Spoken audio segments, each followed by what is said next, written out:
பாருடியா ஏறி மாரி அது அம்மா போன காலைக்கு போனேன். ஒரு ஆம்பளை காலையா போனான், அவன் போயிட்டானா இருக்கானா செத்தானா மணி 1 மணி ஆக போதியா?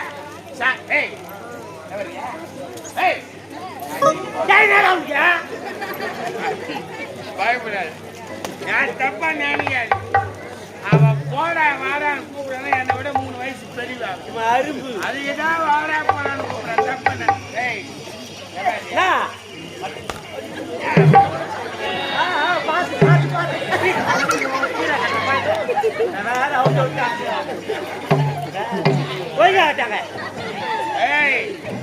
எவ்வளவு குச்சாலும் நான் சரியா நிற்பேன். எந்த செடி நிக்கிறேன்?